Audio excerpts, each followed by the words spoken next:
বিশ্বের খবর যখন বদলে যাচ্ছে প্রতিক্ষণে, আমরা আসছি সত্যের পথে, নির্ভীক কণ্ঠে। CNW নিউজ টিভি সংবাদ, যেখানে শুধু তথ্য নয়, বিশ্লেষণও সমান শক্তিশালী। রাষ্ট্রীয় শোক আজ। উসমান হাদির জানাজা দুপুর 2টায় আজ রাষ্ট্রীয় শোক। দেশ হারালো এক প্রতিবাদী কণ্ঠস্বর, ইনকিলাব মঞ্চের মুখপাত্র, সংগ্রামী শহীদ শরীফ ওসমান হাদি।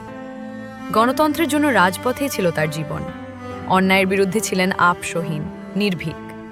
আজ দুপুর 2টায় জাতীয় সংসদ ভবনের দক্ষিণ প্লাজায় অনুষ্ঠিত হবে তার জানাজা।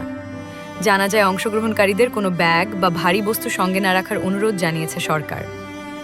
গত 12 ডিসেম্বর রাজধানীর বিজয়নগরে গুলিবিদ্ধ হন হাদি। ঘটনার প্রধান অভিযুক্ত, নিষিদ্ধ সংগঠন ছাত্রলীগ নেতা ফয়সাল করিম মাসুদ, ঘটনার পরপরই দেশ ছেড়ে পালিয়ে যান ভারতে। সহযোগী আলমগীর এখনও পলাতক। উন্নত চিকিৎসার জন্য হাদিকে নেওয়া হয়েছিল সিঙ্গাপুর জেনারেল হাসপাতালে। সেখানেই গত 18 ডিসেম্বর শেষ নিঃশ্বাস ত্যাগ করেন এই বিপ্লবী। শুক্রবার সন্ধ্যায় শহীদ হাদির মরদেহ পৌঁছে ঢাকা। সরকারের উপদেষ্টা ও রাজনৈতিক নেতারা শেষ শ্রদ্ধা জানান। জানাজা শেষে তাকে দাফন করা হবে জাতীয় কবি কাজী নজরুল ইসলামের সমাধির পাশে। প্রতিবাদ থেমে যায়নি, সংগ্রাম থেমে যায় না। হাদি থাকবেন প্রতিটি লড়াইয়ের অনুপ্রেরণায়।